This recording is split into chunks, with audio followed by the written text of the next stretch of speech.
आज की कहानी शुरू करने से पहले मेरी आपसे ये रिक्वेस्ट है, अगर आप हमारे चैनल पर पहली बार आए हैं तो चैनल को सब्सक्राइब कर लीजिए। वीडियो अच्छी लगे तो उसे लाइक कीजिए। तो चलिए शुरू करते हैं हमारी आज की कहानी। बहुत पुरानी बात है। चंदनपुर नाम का एक छोटा सा गांव था। चारों ओर फैले हरे भरे खेत, कच्चे रास्ते, मिट्टी के घर और सीधे सादे लोग, यही उस गांव की पहचान थी। गांव के ज्यादातर लोग खेतीबाड़ी करके ही अपना जीवन यापन करते थे। जीवनलाल गांव का सबसे बड़ा जमींदार था। उसके पास जमीन, धन, पशु, नौकर चाकर सब कुछ था। लेकिन अगर किसी चीज की कमी थी तो वो थी इंसानियत। जीवनलाल बेहद लालची और स्वार्थी किस्म का आदमी था। जीवनलाल गांव के लोगों को मोटे ब्याज पर पैसे उधार देता और बदले में उनकी जमीन अपने पास गिरवी रखवा लेता था। एक बार जिसने जीवनलाल से कर्ज ले लिया, वो जैसे उसके बनाए चक्रव्यूह में फंस जाता। ब्याज इतना ज्यादा होता कि किसान चाहे जितनी मेहनत कर ले, असल रकम कभी खत्म ही नहीं होती। गांव के लोग जीवन की इस बेईमानी से वाकिफ थे, लेकिन पेट की आग और हालात इंसान को जीवनलाल से उधार लेने के लिए मजबूर बना देते थे। जीवनलाल के घर में उसकी पत्नी और 10 साल का एक बेटा रहता था। पत्नी स्वभाव से बिल्कुल उसके विपरीत थी। वो दयालु, ईश्वर में विश्वास रखने वाली और दूसरों की मदद करने वाली स्त्री थी। वो अक्सर जीवनलाल को समझाती, बेईमानी की कमाई एक दिन हमें ले डूबेगी। लेकिन जीवनलाल उसकी बातों को हंसी में उड़ा देता। उसे लगता था कि धन और ताकत के आगे ईश्वर भी हार मान लेता है। इन्हीं किसानों में से एक था पुरुषोत्तम। पुरुषोत्तम कभी इस गांव का सम्मानित किसान हुआ करता था। उसके पास अपनी जमीन थी, परिवार था और आत्मसम्मान भी। लेकिन 8 साल पहले उसने अपनी बेटी की शादी के लिए जीवनलाल से कर्ज लिया था।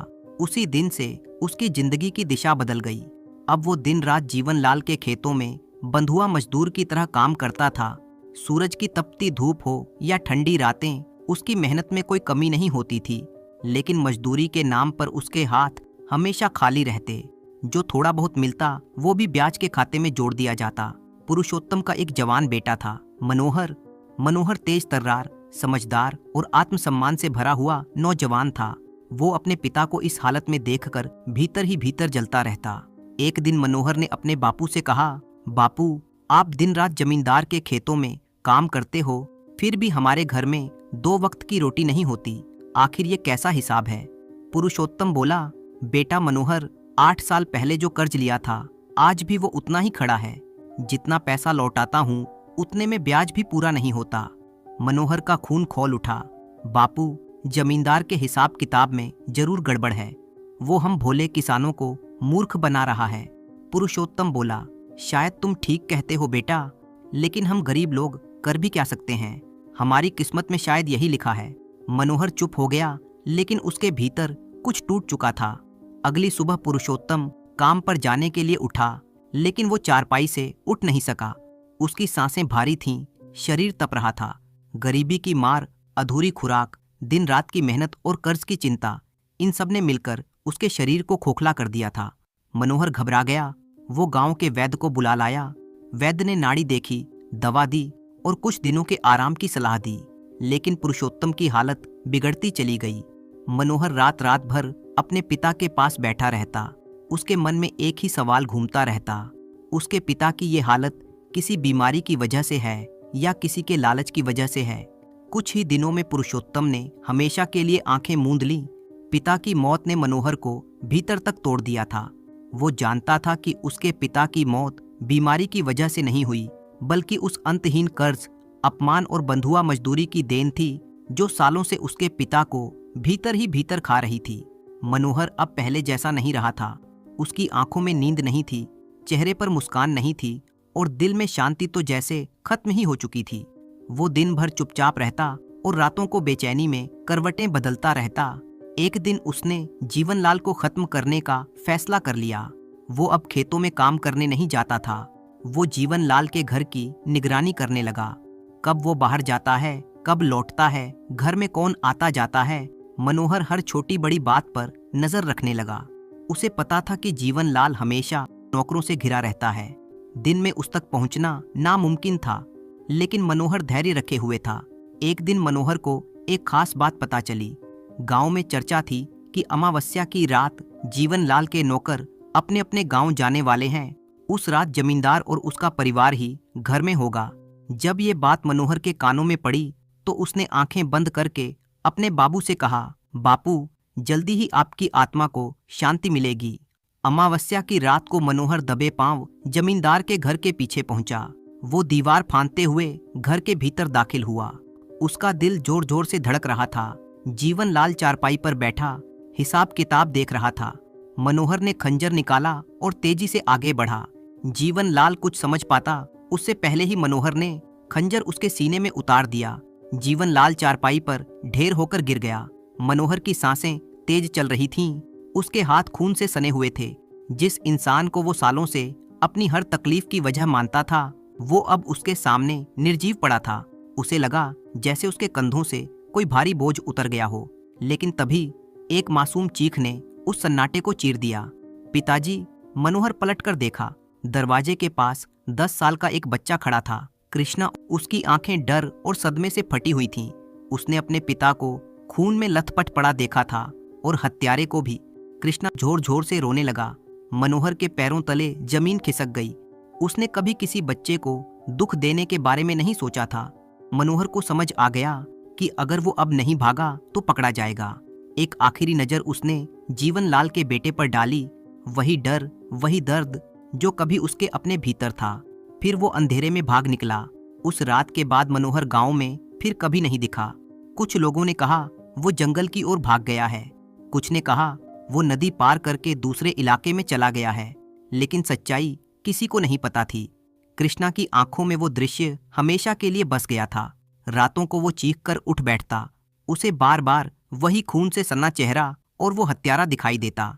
जीवनलाल की पत्नी अपने बेटे को समझाते हुए कहती है, बेटा, जो हुआ वो बहुत गलत हुआ, लेकिन होने को कौन टाल सकता है। समय बीतता गया, लेकिन उस रात की घटना कृष्णा के मन पर अंकित हो गई थी। वो दृश्य, खून से सना हुआ पिता, एक अजनबी चेहरा और हाथ में चमकता खंजर उसका पीछा कभी नहीं छोड़ता था। वो अक्सर चीखते हुए नींद से जाग जाता और पसीने से तरबतर अपनी माँ को पकड़ लेता। कृष्णा की माँ ने अपने दुख को भीतर ही दबा लिया था। पति की मृत्यु ने उसे भीतर से तोड़ दिया था, लेकिन बेटे की हालत देखकर उसने खुद को संभाल लिया। समय अपनी गति से आगे बढ़ता रहा। कृष्णा धीरे धीरे बड़ा होने लगा। पढ़ाई में वो होशियार था, लेकिन स्वभाव में गंभीरता थी।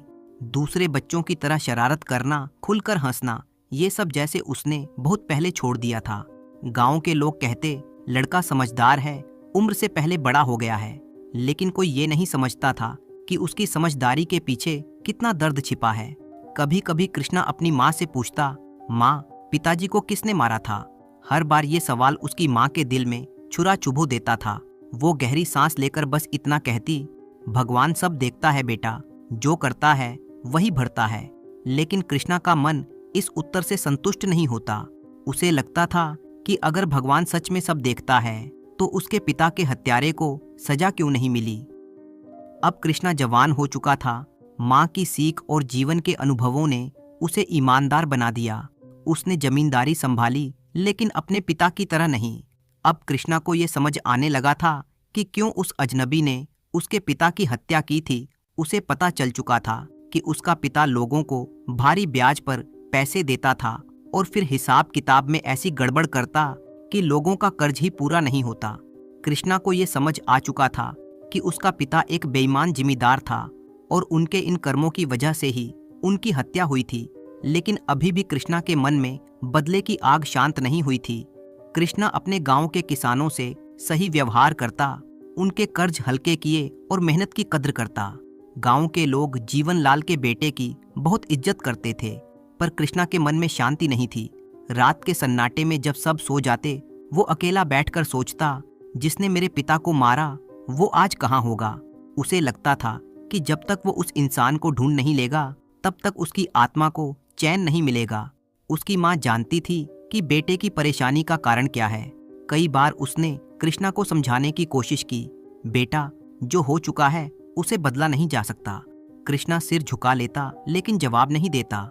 उसकी चुप्पी में एक जिद छिपी होती थी, जब तक सच सामने नहीं आएगा उसे चैन नहीं मिलेगा। बेटे की मानसिक शांति के लिए वो कई साधु संतों के पास गई। किसी ने ताबीज दिया, किसी ने अंगूठी पहनने की सलाह दी तो किसी ने पूजा पाठ करवाने को कहा। कृष्णा ने सब किया, ताबीज भी पहना, अंगूठी भी पहनी, पूजा भी की, लेकिन मन का बोझ हल्का नहीं हुआ। एक दिन कृष्णा की मौसी उसके घर आई। बहन को परेशान देखकर वो बोली, बहन आखिर बात क्या है? सब कुछ होते हुए भी तुम इतनी बेचैन क्यों रहती हो? कृष्णा की माँ ने कहा, बहन धन दौलत की कोई कमी नहीं है, लेकिन मेरा बेटा भीतर से टूट चुका है। उसके मन में बदले की आग जल रही है। मौसी कुछ देर सोचती रही, फिर बोली, बहन मेरी मानो तो अब कृष्णा की शादी कर दो। गृहस्थी की जिम्मेदारी आएगी तो उसका मन भटकेगा नहीं। कृष्णा की माँ को ये बात ठीक नहीं लगी। उसने चिंता जताते हुए कहा, पर वो शादी के लिए भी तैयार नहीं होगा। मौसी के चेहरे पर हल्की मुस्कान आ गई और वो बोली, तो फिर साधु महाराज के पास चलो। कृष्णा की माँ ने पूछा, कौन से साधु बाबा? बहन गांव के बाहर जो बाबा आए हुए हैं, कृष्णा को एक बार उनके पास लेकर जाओ। साधु बाबा पिछले कई महीनों से गांव के बाहर डेरा डाले हुए हैं। बाबा बड़े ही सरल स्वभाव के हैं, ना दान लेते हैं ना दिखावा करते हैं। कृष्णा की माँ ने साधु बाबा के बारे में सुना था। गांव में उनकी चर्चा हर जुबान पर थी। लोग कहते थे कि वे सिर्फ भगवान पर भरोसा करने की बात करते हैं, कोई चमत्कार नहीं दिखाते। लोगों को साधु बाबा से मिलकर और उनकी बातें सुनकर अजीब सी शांति मिलती है। इसी बीच गांव में एक अजीब बीमारी फैलने लगी। लोग बीमार पड़ने लगे।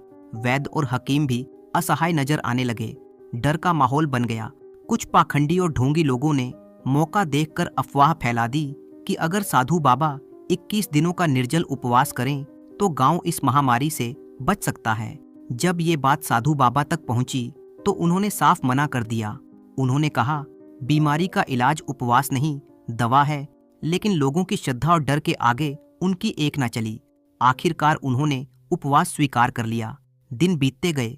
बाबा बिना अन्न और जल के तप में बैठे रहे। उनका शरीर कमजोर होता चला गया, लेकिन चेहरे पर शांति बनी रही। लोग रोज उनके दर्शन करने आने लगे। कोई समस्या लेकर आता, कोई बस सिर झुकाकर चला जाता। इसी बीच कृष्णा की माँ को भी मौका मिला। एक सुबह वो कृष्णा को साथ लेकर साधु बाबा की कुटिया में पहुंची। वहां का वातावरण सादगी और शांति से भरा हुआ था। कृष्णा ने साधु को प्रणाम किया। साधु ने आंखें खोलीं और कृष्णा को देखने लगे। माँ ने अपनी समस्या रखी, बेटे की बेचैनी, बदले की भावना और उसका अशांत मन। साधु ने कृष्णा से पूछा, बेटा तुम्हारे दुख का कारण क्या है? कृष्णा ने सारी कहानी सुना दी। अपने पिता की हत्या, उस रात का दृश्य और वर्षों से जलती हुई आग।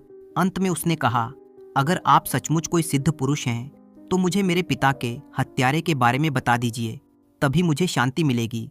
साधु कुछ देर तक चुप रहे। फिर उन्होंने कहा, कल आना, कल मेरे उपवास का 16वां दिन है। ये सुनते ही कृष्णा की आंखों में एक चमक आ गई। उसे लगा शायद कल वो सच सामने आएगा जिसका वो वर्षों से इंतजार कर रहा है। उस रात कृष्णा को नींद नहीं आई। वो बस यही सोचता रहा, कल क्या होगा। सुबह होने से पहले ही कृष्णा उठ बैठा, स्नान किया, साफ कपड़े पहने और बिना कुछ बोले अपनी माँ के साथ घर से निकल पड़ा। साधु बाबा की कुटिया के पास आज भीड़ कम थी। शायद लोगों को बाबा की बिगड़ती हालत का अंदाजा हो गया था। 16 दिनों के निर्जल उपवास ने उनके शरीर को कमजोर कर दिया था। जब कृष्णा उनके सामने पहुंचा तो साधु बाबा ने आंखें खोलीं। उनकी आंखों में कमजोरी थी, लेकिन दृष्टि अब भी स्थिर और गहरी थी। बाबा बोले, आओ बेटा, मैं तुम्हारा ही इंतजार कर रहा था। कृष्णा का दिल जोर से धड़कने लगा। बाबा ने धीमी आवाज में कहा, तुम इसी क्षण अपना बदला पूरा कर सकते हो। ये कहते हुए उन्होंने अपने पास रखी हुई एक कटार कृष्णा की ओर बढ़ा दी। कृष्णा सन्न रह गया। उसके हाथ अपने आप आगे बढ़ गए और कटार उसकी हथेली में आ गई। बाबा, ये आप क्या कह रहे हैं? उसकी आवाज कांप रही थी। कुछ पल तक साधु चुप रहे। फिर उन्होंने गहरी सांस ली और बोले, मैं ही तुम्हारे पिता का हत्यारा हूँ। ये शब्द नहीं थे, वज्रपात था। मैं ही वो मनोहर हूँ जिसने जीवन लाल की हत्या की थी। कृष्णा के कानों में जैसे शोर भर गया। आंखों के सामने अंधेरा छा गया।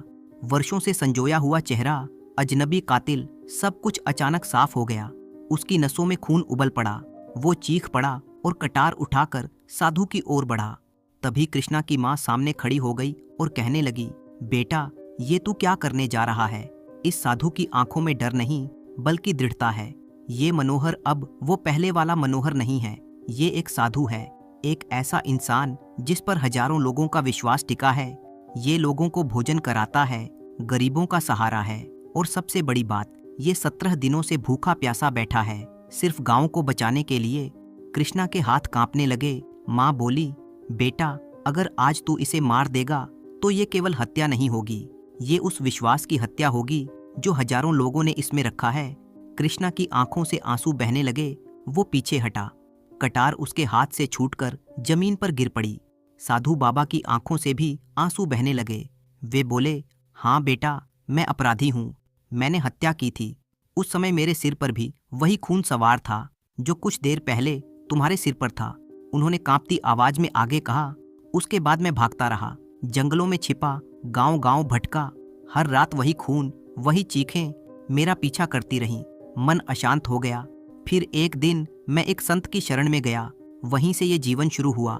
ना मुझे चमत्कार आते हैं, ना मैं कोई सिद्ध पुरुष हूँ, ये सब लोगों की श्रद्धा है। कृष्णा स्तब्ध खड़ा था। साधु बोले, मैं जानता था कि एक दिन तुम मुझ तक पहुंचोगे, इसलिए मुझे मौत का डर नहीं है। चारों ओर सन्नाटा था। उस क्षण कृष्णा को पहली बार अपने भीतर शांति का अनुभव हुआ। उसे समझ आ गया कि बदला उसे कभी सुकून नहीं दे सकता।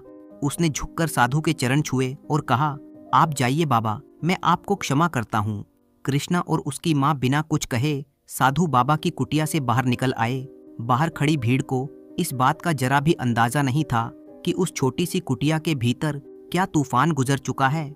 लोगों की आंखों में साधु बाबा के लिए श्रद्धा थी, विश्वास था, और कृष्णा के लिए अब मौन था।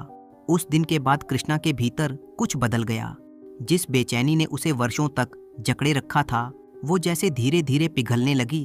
पहली बार उसने महसूस किया कि उसके सीने पर रखा हुआ बोझ हल्का हो गया है। बदले की आग जो अब तक उसकी हर सांस में शामिल थी, शांत हो चुकी थी। उधर साधु बाबा की हालत दिन ब दिन बिगड़ती जा रही थी। 21 दिनों के निर्जल और निराहार उपवास ने उनके शरीर को लगभग तोड़ दिया था। गांव के लोग चिंतित थे, लेकिन बाबा हर किसी को बस इतना ही कहते, जो होना है वही होगा, ईश्वर की इच्छा सर्वोपरि है। 21वां दिन आ गया। सुबह से ही साधु बाबा की कुटिया के बाहर लोगों की भीड़ जमा होने लगी। सबकी आंखों में डर और उम्मीद दोनों थे। दोपहर होते होते बाबा की सांसें बहुत धीमी हो गईं। उनके चेहरे पर कोई पीड़ा नहीं थी, बस अजीब सी शांति थी। सूरज ढलने से ठीक पहले साधु बाबा ने आखिरी सांस ली। उस क्षण जैसे पूरे गांव पर सन्नाटा छा गया। और हैरानी की बात यह थी कि उसी दिन से गांव में फैली हुई बीमारी भी धीरे धीरे समाप्त होने लगी। लोग इसे साधु बाबा का चमत्कार मानने लगे। उनके लिए बाबा एक सिद्ध महात्मा बन चुके थे, एक ऐसा संत जिसने गांव को बचाने के लिए अपने प्राण त्याग दिए। गांव वालों ने मिलकर साधु बाबा की समाधि बनवाई। वहां रोज दीप जलाए जाते, फूल चढ़ाए जाते और लोग सिर झुकाकर प्रार्थना करते। लेकिन एक सच्चाई ऐसी थी जो केवल 2 लोगों के दिल में दबी हुई थी। कृष्णा और उसकी माँ जानते थे कि उस समाधि में एक संत के साथ साथ एक पश्चाताप से भरा अपराधी भी सो रहा है, एक ऐसा इंसान जिसने पाप भी किया था और प्रायश्चित भी। समय बीतता गया। कृष्णा अब पूरी तरह बदल चुका था।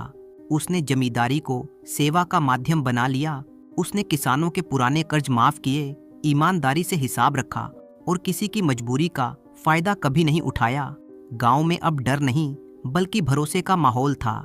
कृष्णा की माँ के चेहरे पर भी वर्षों बाद सुकून लौट आया था। वो जानती थी कि उसका बेटा अब सही रास्ते पर है। कुछ समय बाद कृष्णा की शादी हुई। घर में नई बहू आई, हंसी लौटी और जीवन फिर से बहने लगा। लेकिन साधु बाबा की समाधि पर कृष्णा आज भी कभी कभी चुपचाप जाकर बैठ जाता। वो वहां कुछ नहीं कहता, बस आंखें बंद कर लेता। उसे अब ये समझ में आ गया था कि सजा देने वाला बड़ा नहीं होता, क्षमा करने वाला बड़ा होता है। तो इसी तरह की कहानियां देखने के लिए आप चैनल को सब्सक्राइब कर लीजिए।